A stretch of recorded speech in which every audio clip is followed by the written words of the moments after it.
बच्चों MRT group में आप लोगों का स्वागत है। आज हम लोग इतिहास लेसन 2 वैदिक सभ्यता के बारे में अध्ययन करेंगे। इसके पहले हम लोगों ने सिंधु घाटी सभ्यता के बारे में अध्ययन किया और मुझे उम्मीद है कि आप लोगों ने जो इतिहास का पहला अध्याय हमने पढ़ा सिंधु घाटी की सभ्यता और उसका आप लोगों ने अध्ययन किया। तो स्टूडेंट हमने उसे विस्तृत पढ़ा था और आज ये इतिहास जो है ये वैदिक सभ्यता के बारे में भी विस्तृत पढ़ाने जा रहे हैं। आप लोग इसे गौर से देखें। दूसरी बात यह है कि इतिहास हमारा बहुत ही रुचिकर सब्जेक्ट है। स्टूडेंट बहुत ही अच्छा सब्जेक्ट इसको मानते हैं क्योंकि इंटरेस्टेड सब्जेक्ट है और ये इसमें बहुत अच्छा लगता है। तो हमें उम्मीद है कि आप सभी लोग ध्यान देंगे और इस लेक्चर को समझने की कोशिश करेंगे। देखिए इतिहास में समझने की जो विषय है और पढ़ने की जो तारतम्यता है, आज के डेट में हम जो ये इतिहास का अध्ययन कर रहे हैं क्योंकि प्रतियोगिता में आज इसकी हमें आवश्यकता है। स्टूडेंट इससे बराबर क्वेश्चन आते रहे हैं और हमें उम्मीद है कि आप लोग इतिहास पे अच्छी पकड़ बनाएंगे, राजनीति पे अच्छी पकड़ बनाएंगे, भूगोल पे अच्छी पकड़ बनाएंगे, यानी जीएस के जितने भी विषय हैं आप लोग हमारे साथ जुड़े रहेंगे और अच्छी कोशिश करेंगे, सफलता को चुनौती देंगे। चलो स्टूडेंट हम लोग देखते हैं वैदिक सभ्यता। स्टूडेंट आप जानते हैं कि भारत की सबसे प्राचीन सभ्यता जो थी वो सिंधु घाटी की सभ्यता थी। लेकिन सिंधु घाटी की सभ्यता के बारे में जब पता नहीं था तो स्टूडेंट भारत के लोग इसी वैदिक सभ्यता को ही सबसे प्राचीन मानते थे।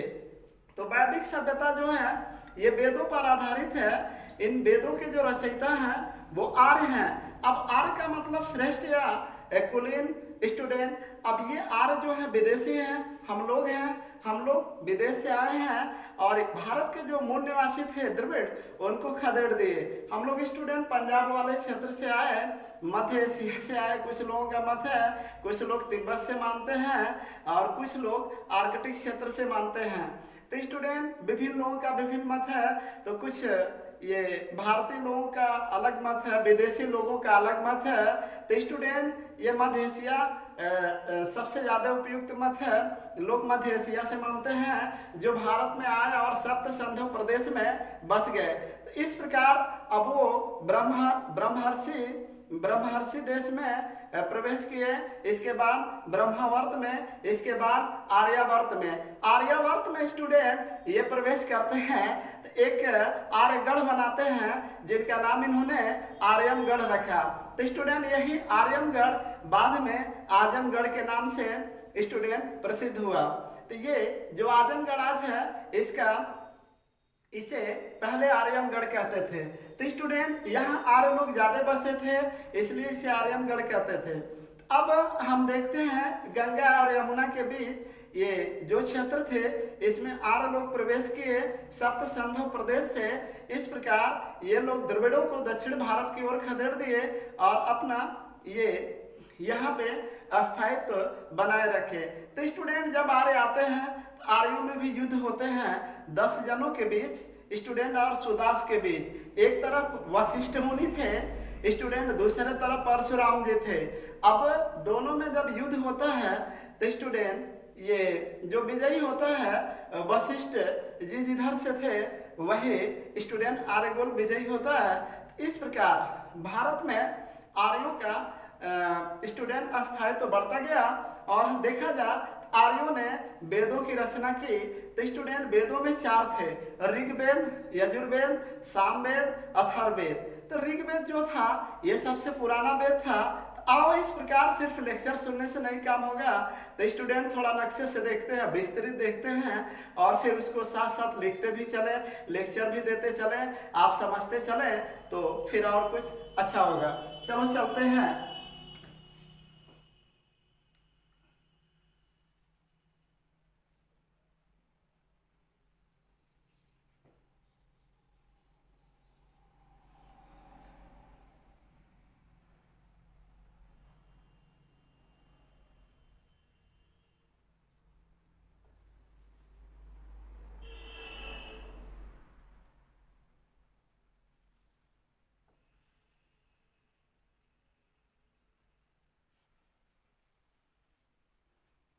तो स्टूडेंट ये हमारा भारत है और भारत में ये ब्रह्मर्षि और ये आर्यावर्त आजमगढ़ वाला उत्तर प्रदेश में इसके निकट क्षेत्र, और यह स्टूडेंट ब्रह्मावर्त ये है सप्त संध प्रदेश, सप्त संध प्रदेश। अब स्टूडेंट आर्य लोग कहाँ से आए थे, थोड़ा ये मत देखते हैं कि ये आर्कटिक क्षेत्र से कौन मानते हैं। आर्कटिक क्षेत्र से जो मानते हैं बाल गंगाधर तिलक मानते हैं। बाल गंगाधर तिलक ये कहते हैं कि आर्य लोग आर्कटिक क्षेत्र से आए। और स्टूडेंट दूसरा मत जो है ये मध्य एशिया से आए, मध्य एशिया से आए। ये किसने कहा, मैक्स मुलर ने कहा। और तीसरा जो मत है वो आर्य तिब्बत से आए, ये किसने कहा, दयानंद सरस्वती ने कहा। तो स्टूडेंट तीन मत आपने देख लिया, बार बार पूछता है स्टूडेंट आर्य इधर से आते हैं। और स्टूडेंट आर्य जो है सप्त सिंधु प्रदेश इस हिस्से में बसते हैं और यहाँ से ब्रह्मर्षि पर अटैक करते हैं, फिर यहाँ आते हैं, फिर इसको जीतने के बाद यहाँ अपना गढ़ स्थापित करते हैं। उत्तर प्रदेश बिहार स्टूडेंट इन क्षेत्रों में इनके गढ़ थे। स्टूडेंट इधर जो है ये नर्मदा तक पहुंच गए थे। और स्टूडेंट ये गंगा और यमुना के बीच इनका वर्चस्व कायम रहा। आगे बढ़ते हुए अब देखते हैं कि आर्कटिक क्षेत्र से आए ये लोग, ये बात किसने कहा, बाल गंगाधर तिलक। और मध्य एशिया से आए ये बात किसने कहा, मैक्स मुलर ने कहा। तिब्बत से आए ये बात किसने कहा, दयानंद सरस्वती ने कहा। चलो स्टूडेंट आगे बढ़ते हुए,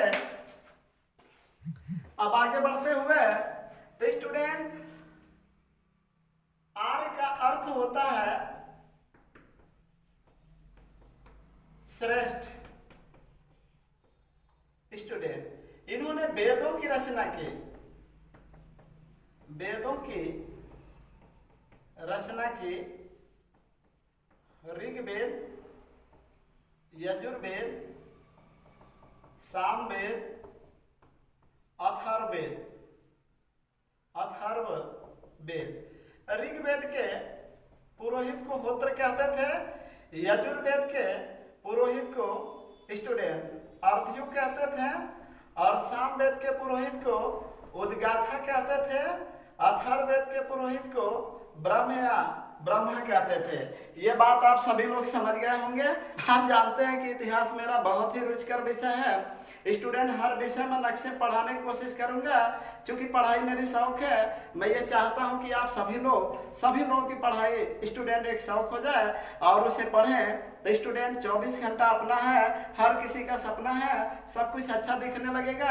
आप भी ऐसे कोशिश करें, एक योजनाबद्ध तरीके से पढ़ें। तो आइए देखते हैं ऋग्वेद, वेदों की रचना किसने किया, ये आर्यों ने किया।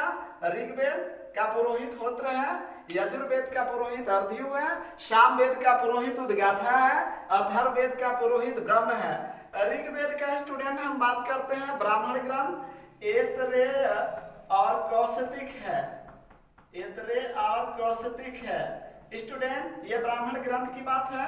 अगर हम यजुर्वेद की बात करते हैं तो शतपथ और तैतिरेयी है, शतपथ और तैतिरेयी है। स्टूडेंट यदि हम बात करते हैं सामवेद का, तो स्टूडेंट सामवेद का पंचविश, खंडविश और स्टूडेंट पंचविश, खंडविश, जैमिनी और तांडय है। अब स्टूडेंट अथर्ववेद का मात्र एक ही ब्राह्मण ग्रंथ है जिसका नाम गोपथ ब्राह्मण ग्रंथ है। आइए इस बात को फिर हम लोग लेक्चर के द्वारा समझते हैं, स्टूडेंट नक्शे के द्वारा समझते हैं। स्टूडेंट ये है, ये आर्य का अर्थ श्रेष्ठ होता है, वेद का अर्थ होता है ज्ञान। वेद का अर्थ क्या होता है, ज्ञान। तो स्टूडेंट ये आर्यों ने वेदों की रचना की।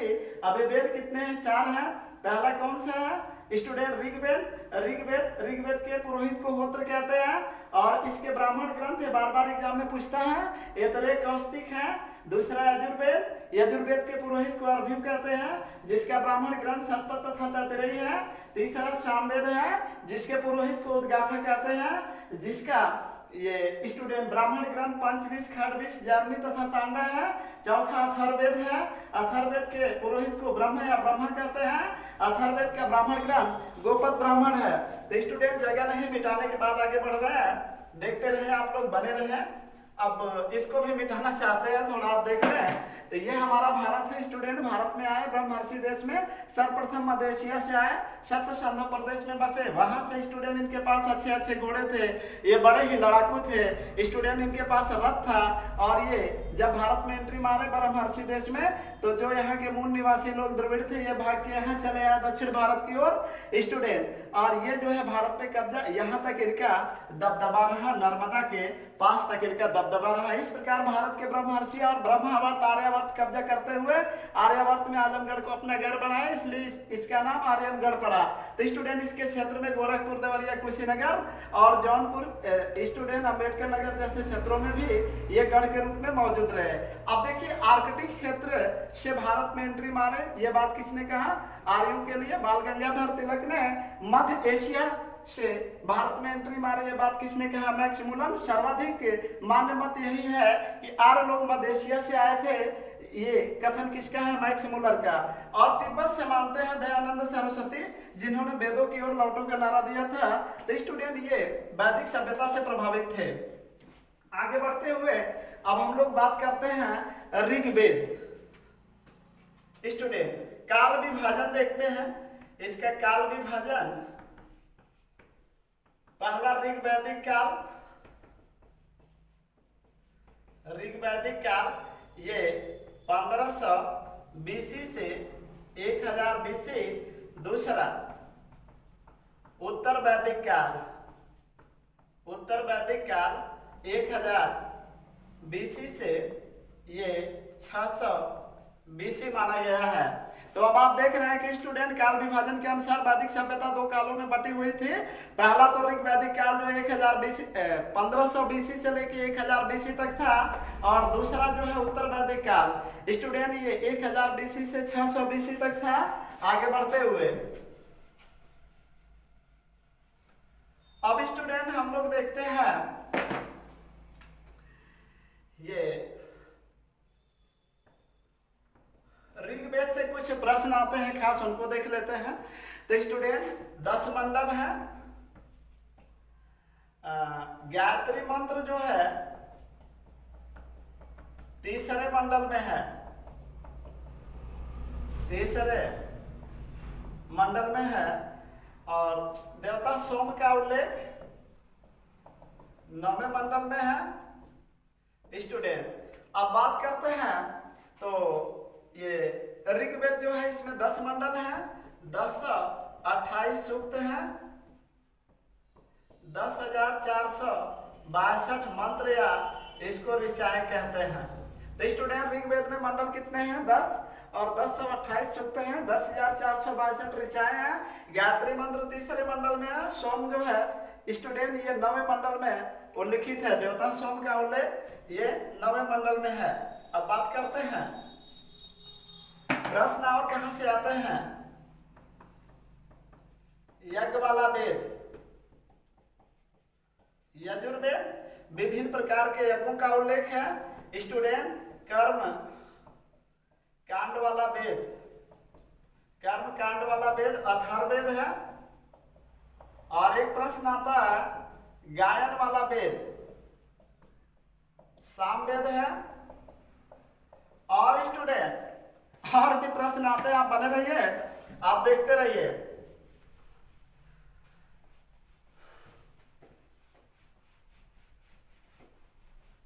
अब स्टूडेंट बात करते हैं से जो हमारा वेद है, जैसे हम कहें कि पुराण कितने थे, पुराणों की रचना इन्होंने 18। और बात करें उपनिषद, उपनिषद कितने थे? 108। बात करें वेदांग, वेदांग कितने थे? 6। स्टूडेंट अब इस प्रकार आप इस पर ध्यान दें कि पुराण कुल कितने थे? 18 थे। उपनिषद कितने थे? 108 थे। वेदांग कितने थे? 6 थे। अब आगे बढ़ते हुए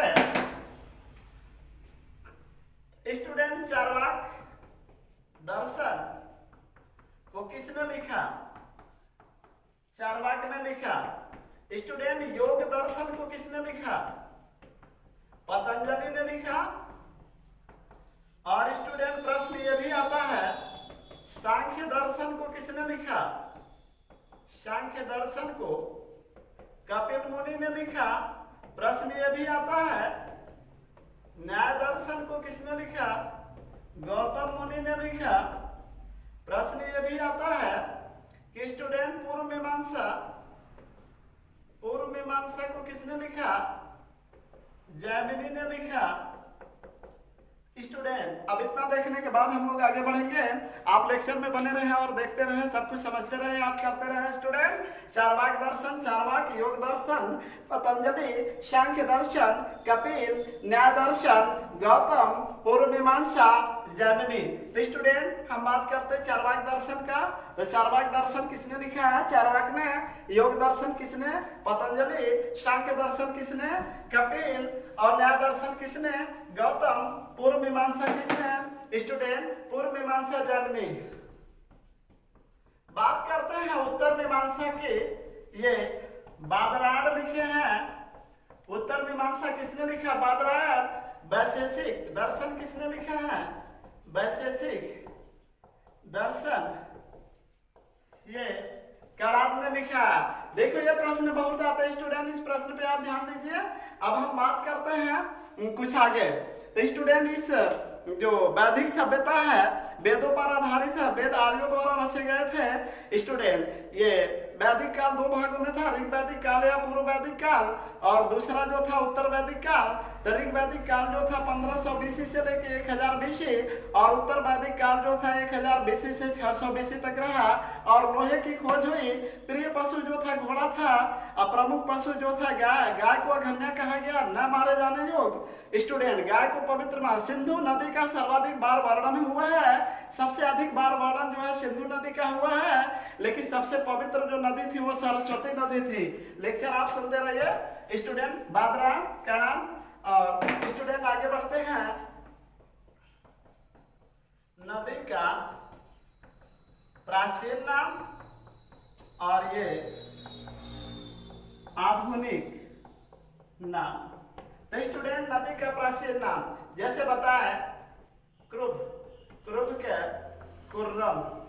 और यदि नाम लें तो स्टूडेंट कुभा, कुभा का वर्तमान नाम है काबुल।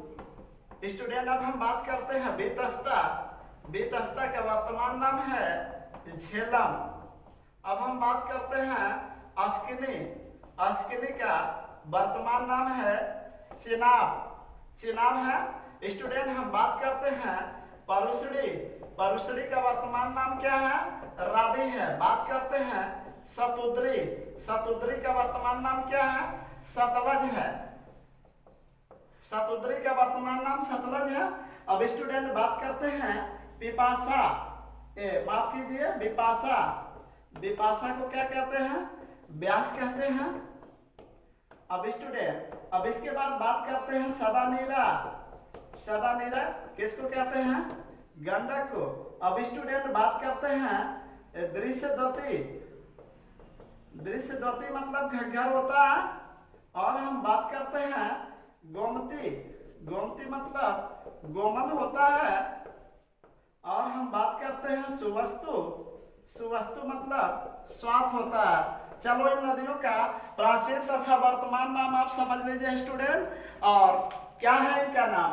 नदी का प्राचीन नाम, वर्तमान नाम क्रुभ का कुर्रम, कुभा का काबुल, अभितस्ता का झेलम, अस्किनी का चिनाब, परुसड़ी का रावी, सतुद्री का सतलज, स्टूडेंट विपासा का व्यास, सदानीरा का गंडक, दृश्यद्वती का घग्गर, गोमती का गोमल, सुवस्तु को स्वात कहते हैं वर्तमान में। आइए आगे बढ़ते हुए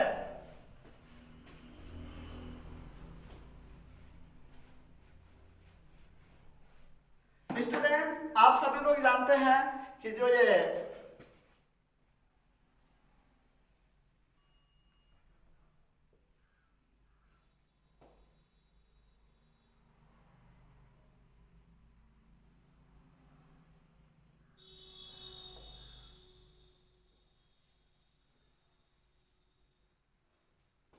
जो स्टूडेंट ये वैदिक सभ्यता है भारत में, ये नर्मदा नदी तक विस्तृत। तो स्टूडेंट ये सप्त सिंधु प्रदेश है, सप्त सिंधु प्रदेश। तो जरा आप देखिए इस फिगर के माध्यम से क्या प्रश्न निकलते हैं। तो देखिए जैसे आज की सभ्यता है वैसे ये वैदिक सभ्यता थी, मतलब ग्रामीण सभ्यता आज भी है, और पशुपालन आज भी होता है, कृषि होता है, और पिता मुखिया होता है। इतना बात तो आप देखो इस फिगर से हमने समझ लिया कि ये हमारा भारत स्टूडेंट, हम लोग भारत के रहने वाले हैं। और स्टूडेंट भारत जो है ये आज भी भारत एक ग्रामीण देश है, यहाँ पे गांव की संख्या अधिक है। गांव के लोग जो होते हैं ये पशुपालन करते हैं, कृषि करते हैं। हम लोगों के घर का जो मुखिया होता है वो कौन होता है? पिता होता है। स्टूडेंट सभा एवं समिति, सभा एवं समिति प्राचीन संस्था। स्टूडेंट सभा एवं समिति संस्था थे, सबसे प्राचीन सभ्यता विदत थी, सबसे प्राचीन सभ्यता विदत थी। स्टूडेंट अब दूसरी बात यह है कि ये महिलाओं को शिक्षा दिया जाता था, जैसे घोषा, सिकता, बिसवारा, बिसवारा, अपाला, गार्गे। स्टूडेंट आदि। पर्दा प्रथा, ये सती प्रथा नहीं था, सती प्रथा नहीं था, बाल विवाह नहीं था, बाल विवाह नहीं था। इस पॉइंट पे आप सभी लोग ध्यान दीजिए स्टूडेंट, सती प्रथा नहीं था, बाल विवाह नहीं था। और स्टूडेंट जैसे मान लीजिए पति के मर जाने पर जो स्त्रियां थी वो देवर से शादी कर सकती थी, जिसे ये नियोग प्रथा कहते थे। जो कपड़े थे वो सूती और ऊनी थे स्टूडेंट, और उसडीस थे, वास थे, अधिवास थे, 3 प्रकार के कपड़े थे। अंदर जो पहना जाता था उसे निवी कहा जाता था। आगे बढ़ते हुए पिता का मुखिया होता था और स्टूडेंट ग्रामीण सभ्यता थे। देखिए कहीं न कहीं ऐसा लगता है कि पहले भारत की सभ्यता शहरी थी और बाद में ग्रामीण दिखाई दे रही है, तो यह क्रम कुछ उल्टा दिखाई दे रहा।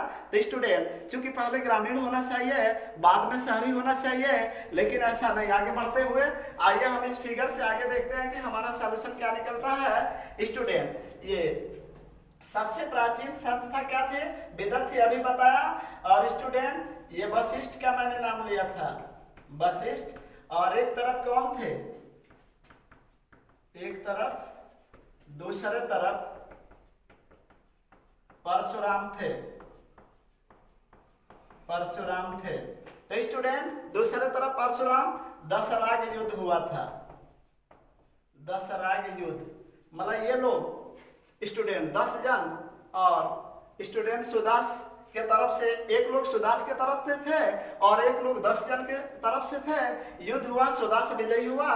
दशराग युद्ध ये परुषणी नदी के तट पे, परुषणी न, परुषणी मतलब रावी होता है बच्चा लोग, परुषणी नदी के तट पर लड़ा गया सुदास एवं 10 जनों के बीच, सुदास एवं 10 जनों के बीच। सुदास विजयी हुए। ये ऋग्वेद के 7वें मंडल में है, ऋग्वेद के 7वें मंडल में उल्लिखित है। तो स्टूडेंट आप ऋग्वेद में टोटल 10 मंडल है, मैंने आपको बताया। तो ऋग्वेद स्टूडेंट 7वें मंडल में ये दशराग युग का वर्णन है। और दशराग युग में स्टूडेंट एक तरफ से वशिष्ठ थे, दूसरे तरफ से परशुराम थे। तो सुदास और 10 जनों के बीच लड़ा गया, जिसमें सुदास विजयी हुए। स्टूडेंट ऋग्वेद के 7वें मंडल में वर्णित है। अब हम लोग आगे बढ़ते हुए,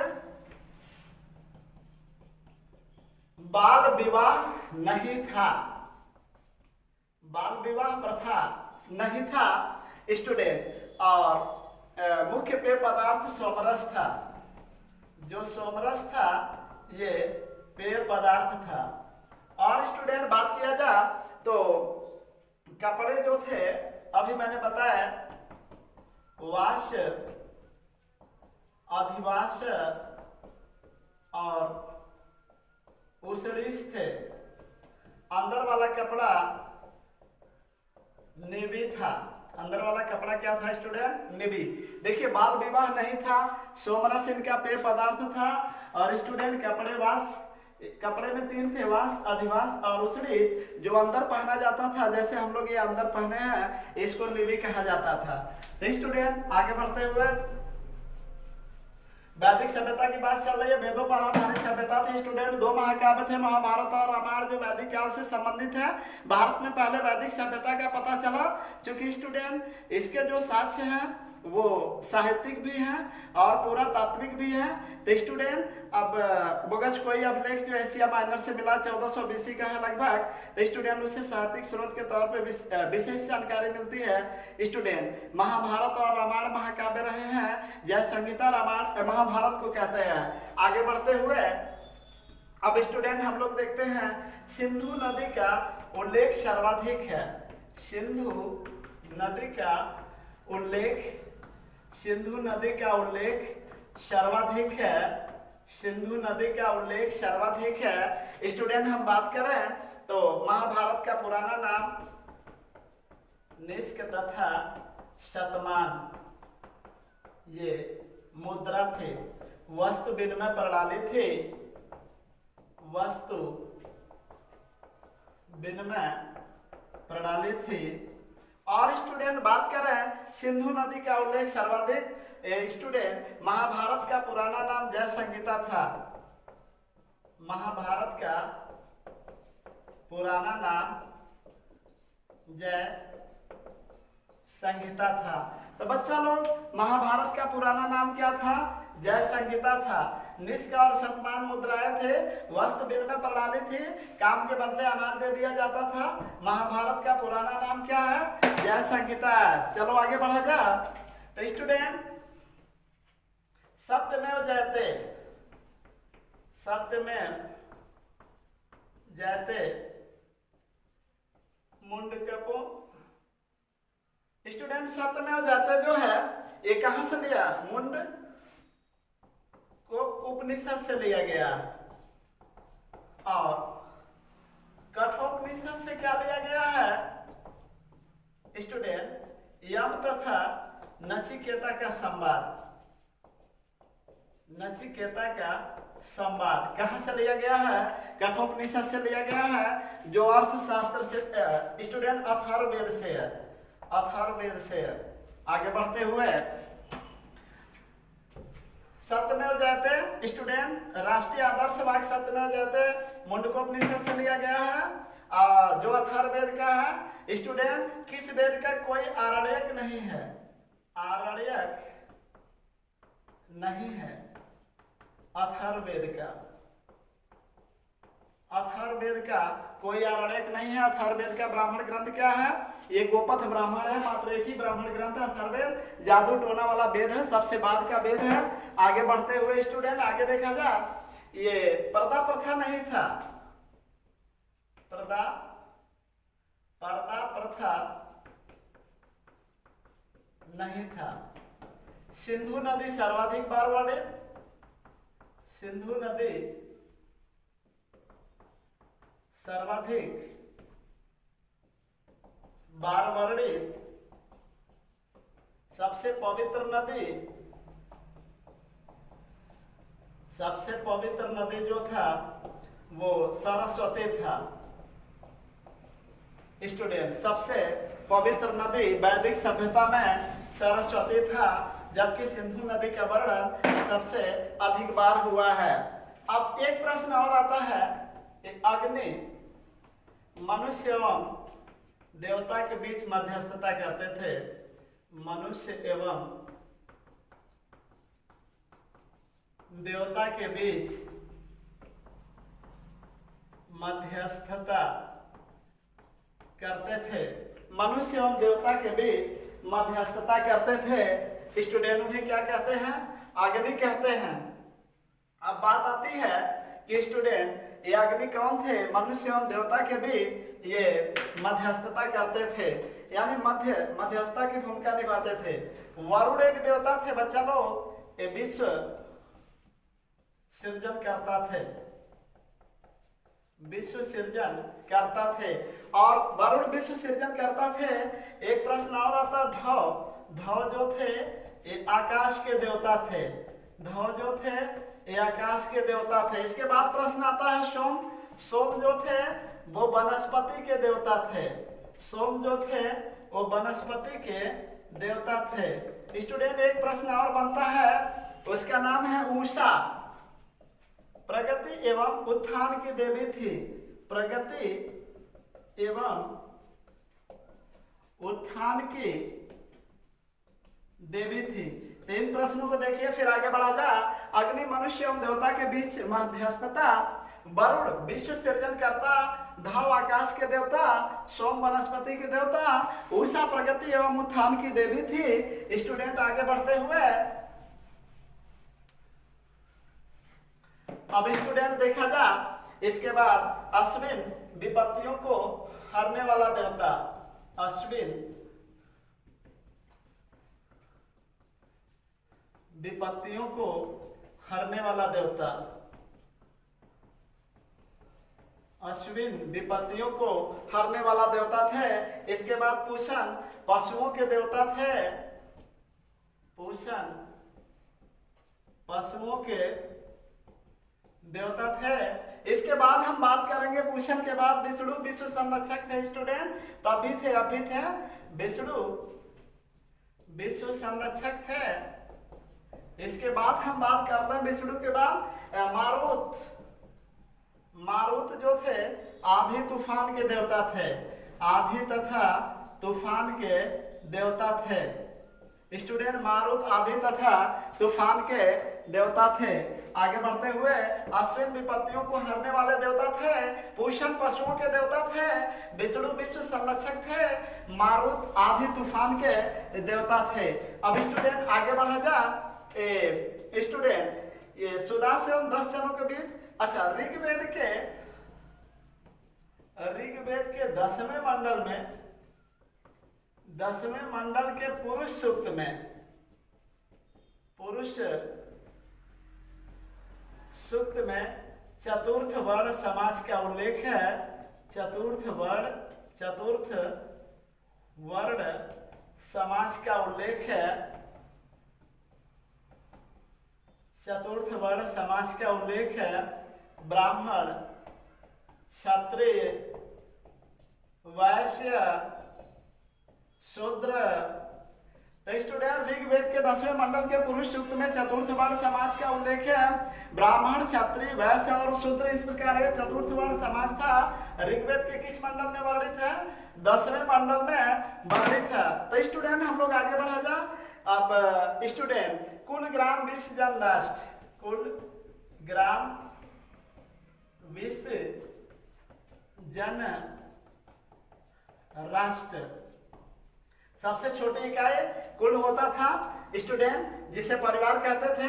अब हम बात कर, ये देखिए प्रशासनिक इकाइयां हैं। सबसे छोटी कुल था, सबसे बड़ी राष्ट्र था, सबसे प्रमुख पुरोहित होता था, जो राजा को परामर्श देता था, राजा को परामर्श देता था। तो इस प्रकार स्टूडेंट कुल ग्राम 20 जन, ये जो है कुल ग्राम 20 जन राष्ट्रीय प्रशासनिक इकाइयां थी। अब आगे बढ़ते हुए देखते हैं, प्रिय पशु घोड़ा था, प्रिय पशु घोड़ा, प्रमुख पशु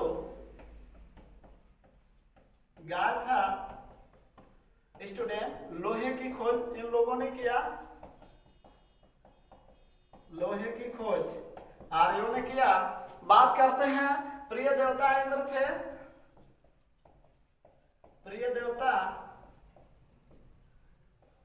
प्रिय देवता इंद्र थे। हल से बनी नाली को सीता कहा जाता था। हल से बनी नाली को सीता कहा जाता था स्टूडेंट, तथा हल को सिरा कहा जाता था। प्रिय पशु घोड़ा था। आर्यों का प्रमुख पशु गाय थी। लोहे की खोज किया इन आर्यों ने। प्रिय देवता इंद्र थे। हल से बनी नाली को सीता कहा जाता था, जबकि हल को सिरा कहा जाता था। स्टूडेंट आगे बढ़ते हुए ध्यान दो। अगला पॉइंट स्टूडेंट, आसपास क्या था? आसपास ये गुप्तचर होते थे, गुप्तचर होते थे आसपास। और स्टूडेंट प्रश्न आते हैं, ऋग्वेद में कुल देवता, ऋग्वेद में कुल देवता जो उल्लेखित हैं वो 33 हैं स्टूडेंट। और एक प्रश्न आता है, संग्रहिता किसे कहते थे? कई बार आ चुका है। संग्रहिता कोषाध्यक्ष को कहते थे। कोषाध्यक्ष को क्या कहते थे बच्चा लोग? संग्रहिता का। इसके बाद प्रश्न एक आता है कि 4 आश्रम कौन? अच्छा, 16 संस्कार थे उस समय भी आज भी, जिसमें प्रमुख उस समय उपनयन संस्कार था स्टूडेंट। अब बात करते हैं कि 4 आश्रम का उल्लेख जब आलोपनिषद में मिलता है तो पहला आश्रम जो था वो ब्रह्मचर्य था, दूसरा गृहस्थ, और तीसरा जो आश्रम था स्टूडेंट आप जानते ही हैं वानप्रस्थ था, और लास्ट में क्या होगा? संन्यास होगा, संन्यास आश्रम। ये 4 प्रकार के आश्रमों का उल्लेख जब आलोपनिषद में मिलता है स्टूडेंट। आश्रम कितने थे? 4 थे। अब इसको देख लेते हैं तब आगे बढ़ते हैं। आसपर क्या होते थे? गुप्तचर होते थे। ऋग्वेद में कुल कितने देवता का उल्लेख है?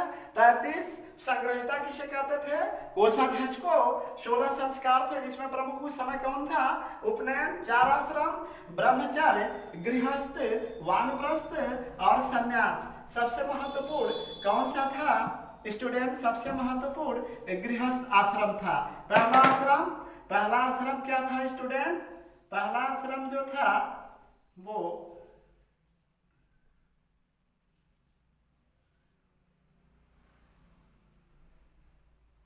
पहला जो आश्रम था ब्रह्मचर्य था, और दूसरा जो आश्रम था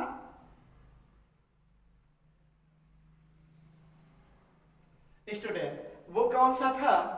गृहस्थ था। तीसरा वानप्रस्थ था, और चौथा कौन था? संन्यास आश्रम था।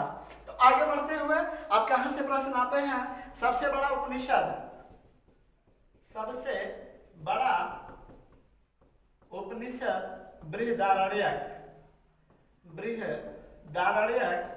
और स्टूडेंट एक प्रश्न आता है, ये बिना अरण्यक ग्रंथ वाला अथर्ववेद स्टूडेंट, ये तो साथ दिखा चुके हैं, दिखा देते हैं फिर। बिना अरण्यक वाला वेद, इसका कोई अरण्यक नहीं था, अथर्ववेद। अब स्टूडेंट आगे बढ़ते हुए इन प्रश्नों को देखिए आप। सबसे बड़ा उपनिषद कौन सा? बृहदारण्यक उपनिषद। बिना अरण्यक वाला कौन सा? तो ये आर्यों का स्टूडेंट, ये है आजमगढ़, आजमगढ़ जिसे हम पहले आर्यमगढ़ कहते थे, आर्यमगढ़। तो स्टूडेंट ये है सप्तसंध, सप्तसंध प्रदेश। आगे बात करते हैं, ये स्टूडेंट ब्रह्मर्षि है, ब्रह्मावर्त है, और ये ब्रह्मर्षि देश है, ये ब्रह्मावर्त है, और ये आर्यावर्त है। आर्यावर्त में अग्रणी आजमगढ़ था, आर्यमगढ़ नाम से फेमस था स्टूडेंट, आर्यों का गढ़ था इसलिए इसका नाम ये पड़ा। अब हम लोग आगे देखते हैं। देखिए विवाह 2 प्रकार के थे, विवाह के तरीके 2 थे, विवाह के तरीके 2 थे। एक तो उच्च कुल का पुरुष होता था, और दूसरे तरीके में ये निम्न कुल का स्त्री होता था। तो स्टूडेंट अनुलोम विवाह, इसे संस्कार माना जाता था। अप्रतिलोम विवाह, संस्कार कुल 16 होता है। अनुलोम में उच्च पुरुष, इसमें निम्न पुरुष। तो स्टूडेंट अनुलोम विवाह में पुरुष उच्च होता था, स्त्री कैसा होती थी, निम्न। प्रतिलोम विवाह में पुरुष निम्न होता था और स्त्री कैसी होती थी, उच्च होती थी। आप इस बात को समझ गए होंगे।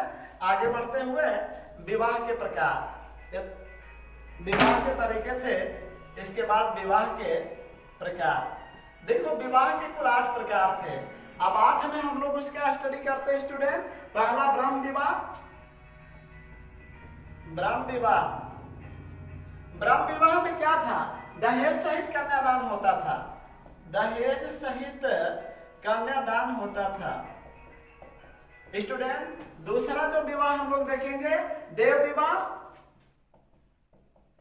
देव विवाह में क्या होता था, पुरोहित को कन्यादान किया जाता था।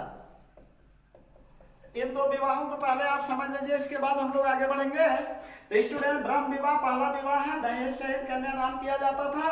दूसरा देव विवाह, जिसमें पुरोहित को कन्या दान किया जाता था। तो पहला ब्रह्म विवाह दहेज सहित कन्यादान, दूसरा देव विवाह पुरोहित को कन्यादान किया जाता था। अब स्टूडेंट हम लोग तीसरा विवाह देखते हैं, आर्ष विवाह। आर्ष विवाह, देखिए आर्ष विवाह में क्या होता था, एक जोड़ी बैल लेकर कन्या देना होता था। एक जोड़ी बैल लेकर कन्या देना होता था।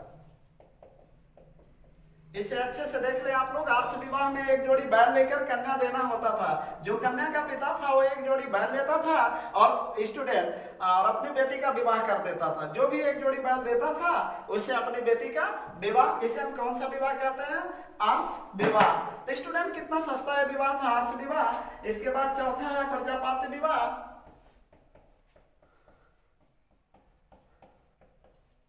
इसमें कन्यादान किया जाता था स्टूडेंट। प्रजापात्य विवाह में क्या किया जाता था, कन्या दान किया जाता था।